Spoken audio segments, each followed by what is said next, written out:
last time we did a video totally in Chinese, right? It's called Chinese for the whole video, the Luro fan video. I asked a question, like you guys want us to speak Chinese or English in the next video. And of course a lot of people say, English is better, you guys are obviously better in English. Yeah. And some people say like Chinese, it's really fun to see you guys speaking Chinese. Yeah. And then there was one comment who just crushed me. Bring it on.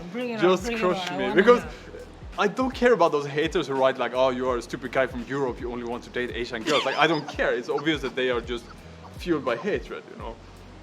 But the worst comments are the ones that are like fueled by love, but they still crush you. Okay. And this comment was like, maybe in the next video, Helen can speak Chinese and Jonas can speak English. It's like so obvious that they think your Chinese is like up there, and I'm just trying. You're gonna make him kick me out. So after I read this video, read this comment, I thought, okay, I was really crushed, and then I went to my neighbor, and I say I have this problem that my Chinese is not so flexible. You know, I can just say 很好吃 or 不好吃. I cannot say all these layers in between. You know, I feel it's really kind of limiting me. So he gave me a list of how to describe food in Taiwan. Give me that. 1 to 10. You know? If they are 1 out of 10, 2 out of 10. So I think I will redo this list, and please you can react. And my fans can also say like, do you guys think this is the right way to describe food, or what do you think? Okay. Because how many can you say? You can say 不好吃, 很好吃. Do you have any more? Anything to fill up there in between? It depends on what I remember. Okay. I will give it to you here anyway. When food is 1 out of 10, you can say this in Chinese. 很难吃. Oh yeah. This one you know? 很难吃. 2 out of 10, according to my neighbor. 不好吃. Okay. 3, 普通. Yeah. 4 out of 10 is 还可以. Oh, okay. 5 out of 10 is 不错. 不错吃.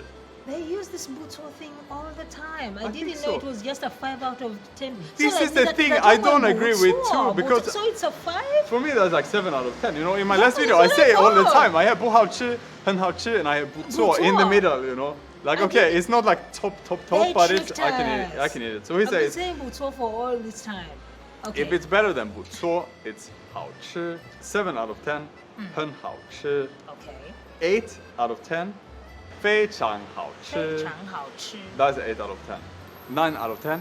超好吃. Okay, 超好吃. Okay. And now what is 10 out of 10? You have to guess. What is the level that is higher than this? Let me see. English, this would be, you know, fucking delicious. Am I supposed to translate that to Chinese? So the one he gave me is 真他妈的好吃. What? I've never heard of that. This is 10 out of 10. It is like, 真他妈的好吃. It's like, your mind is getting blown. It's so amazing. And I heard you can also say like, 真他妈的不好吃. Really, it's like that's so, like really that down. Like that's so bad. like the worst thing. Okay, like even a pig wouldn't eat it. Exactly. Okay. Then that's 0 out of 10. We add another layer here. But I also want to know if you agree with the things we said, if we understand it in the right way, if there's even some level in between this that we should add. But now we have, you know, the 10 layers. Yeah, the 10 layers. The 10 layers of describing Chinese food. Wow. I don't know how often I should. The last one is the one that I have. All the rest I've heard before, but the last one I've never. 真他妈的好吃. I want to see somebody use it, and I want to see the expression on their face. I want to see how to connect it so well. I want to make it as natural as possible. You want to say like you eat, wow, your friend is cooking for you, and you say, 真他妈的好吃. Yeah, something like that. Like I want to see somebody use it, and then I go like, okay, this is the vibe that it gives me. If you guys can record a short video of yourself saying 真他妈的好吃 after you eat something and show the natural way of doing it, I promise that in my next video we will put together all the 真他妈的好吃 and we will make it look. This might be like incredibly offensive to all the viewers now. I don't know, but please help us in this little struggle. I also want to say thanks for all the comments on the last video. Yes. I feel like we are like rounding off today's video. We didn't start today's video yet, but now we're gonna start it. So I've been living in Taiwan for 4 years now. Already 4 years, it's really crazy. The other day I was starting to think a little bit, because of course this has been a really meaningful time for me. my life. I got married, I started raising 2 cats, I changed my career, I learned a new language. You know, so much has happened in these 4 years. Which language did you learn? Chinese, I hope. Okay, you still saying that? Well, I thought you were adding Taiwanese to the list. Yeah, I learned Taiwanese behind your back. Really? You didn't know? Yeah, chapa, chapa. What? You don't know that? No, I don't. We have to make a video of Helen speaking Taiwanese. Oh, by the way, I'm somewhere. good. I know, so they taught me some not so good words in Taiwanese. Okay. No. You're not Don't gonna even teach ask me? me to say. No. So anyway, I started to think the other day, like, okay, how did this change me? I'm this kind of person who like to reflect on myself. You know, How it changed me? If there is something from the Taiwanese culture or the people here in Taiwan that I can pick up into my own personality, bring back to Sweden the day I go back, and people can say, wow, you became so good because you do this and this. You know, like you changed in a better way. Is there something from Taiwan that you felt that you could pick up from how people behave Patience. here? Patience? Patience. Ah. People in Taiwan are very patient. Okay. Yeah, this is one thing that like living in Taiwan, I started picking up this whole thing of patience. And when I went back home, I was like, why is everybody in a rush? It's like, where are you going? Everybody wants to get what they want so fast. Everybody wants to finish what they want. And I'm like, wow, in Taiwan, it's like people take everything slow. Is this related to like being in the queue or waiting for the bus? Even or like dealing with in the helping lifestyle? people. Dealing with helping people. In Taiwan, a person will put aside whatever they're doing and they will help you. Okay. They will be patient. Even if you don't understand, they will not go like, oh, Swandla. They will stay and then they will walk you through the process slowly by slowly. This is one thing that all my Ugandan friends agree on, this specific thing, that they will put aside their stuff and they will explain to you step by step.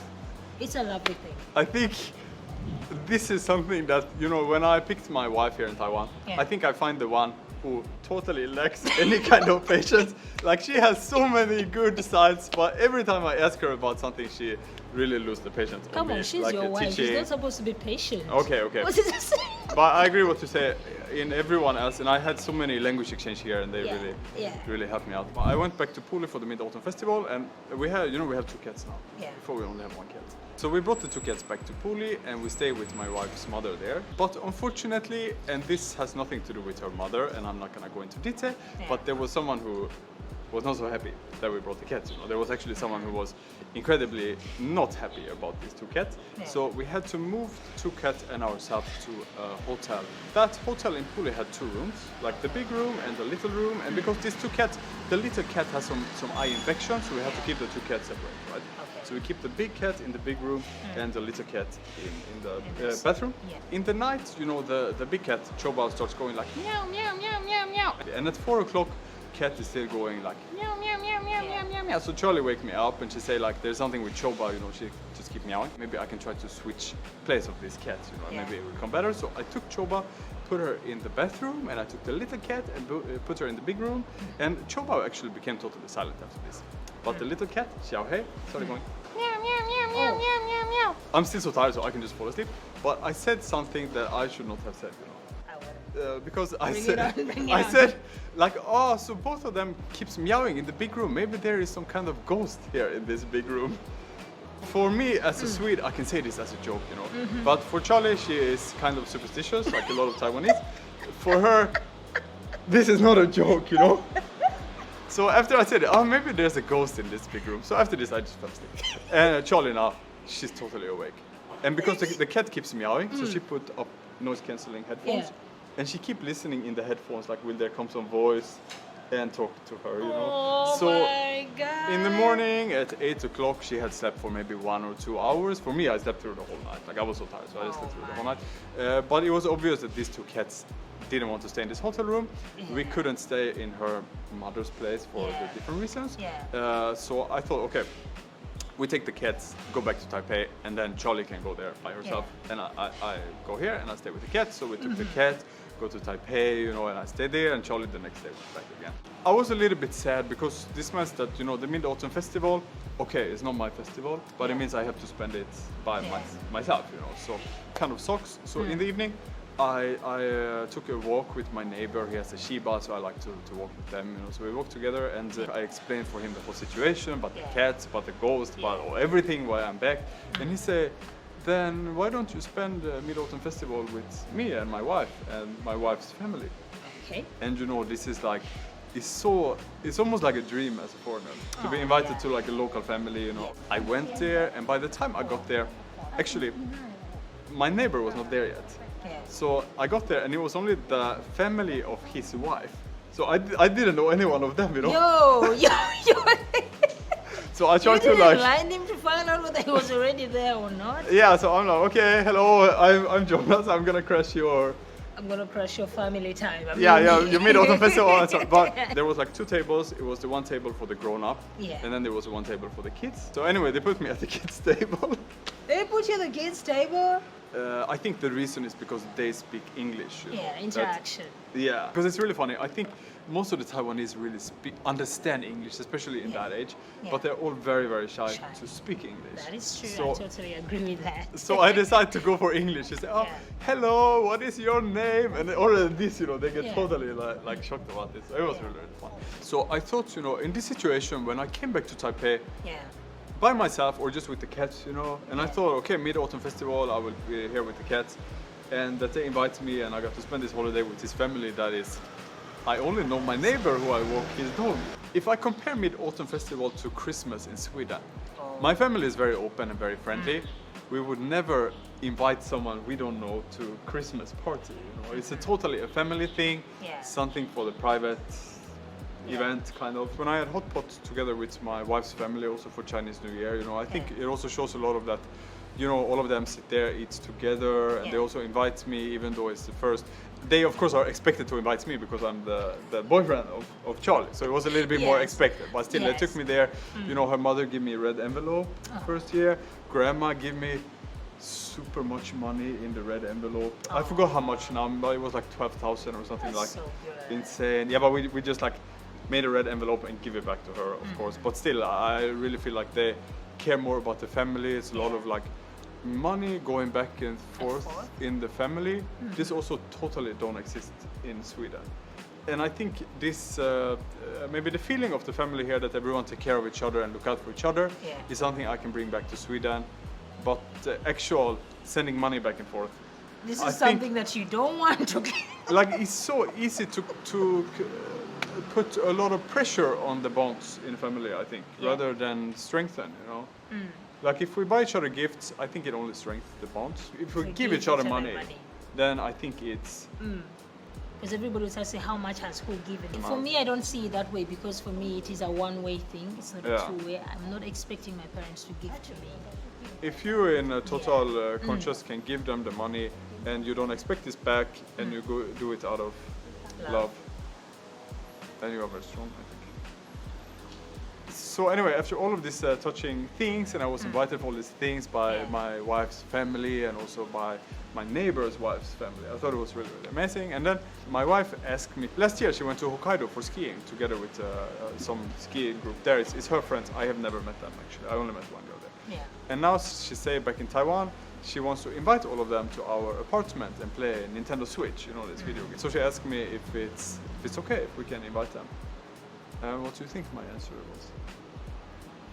Actually, I said no, because as a Swede, I felt that even though I am trying to learn this to be as inviting as the Taiwanese, but as a Swede, we have a very high sense of privacy, kind of.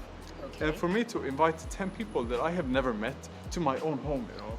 10 is quite a big number. Yeah. I think. So if it was 3, I think I would also go like, okay, we're good. 10 is quite a big number. So I thought I would like, I'm sure they are nice. You know, I only met one and she's really nice. But for me to invite so many people to my own home, it's really... a lot of social pressure. My privacy is worth... Like, maybe you guys think I'm a very outspoken person, very social, but I'm actually not so social in the way. I don't like to invite the people I don't know, you know. Same here. Oh, really? Yeah. I thought you were also warm. I thought you can invite them directly. I am warm, but I take a long time. Like, I can stay with someone. Long time to warm up. You don't know where my home is. Do you even know where I stay? Right? Yeah, that's all you know. I got cut that off. You just what? What did you do to me? Okay. Yeah. The thing is, I have so many friends I hang out with, and they don't know where I stay. Because most times I take a long time. This is not. Trust me, this has nothing to do with where I come from. I have a very welcoming family. Africa is a very welcoming place. You're just not very welcoming. I Very warm. think for me, I will always study, adjust before I draw anybody close Yeah. my home. Like I'm gonna do my. It takes long, okay? It's hard by yourself to say how you're actually changed, you know? Maybe it's easier when you come back and your family all say, oh my God! you When changed, you go you back, changed. everybody's like. I went back home and Yeah. for me it was a very crazy experience. First of all, with the lining up, everywhere I went I was lining up, and people were like, why are you lining up? Just go and get. And I'm like, okay, I'm sorry, because for me in my mind, if people should line up. Yeah. This is how it has registered in my mind. These Yeah. Taiwanese line up. Yeah. They have this orderliness on them.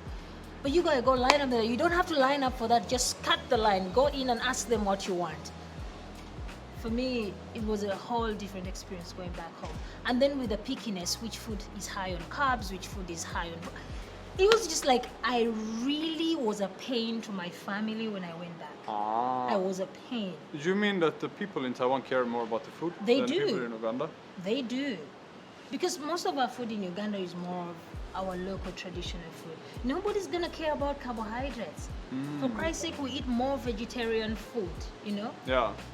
Me, I went back and I'm like, oh, put little sugar, don't put a lot of sugar. Oh, this is too much sugar. Oh, just put this. Oh, this is not healthy. You became like that? And my family is like, yo, when are you going back? My sister asked me, she was like, hello, what the hell are you going back? Just go back.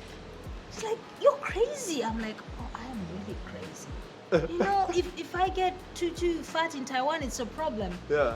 In Uganda, if I lose weight, it's a big problem. So I'm like, my head is just bubbling up with a lot of things. And my sisters were angry at me.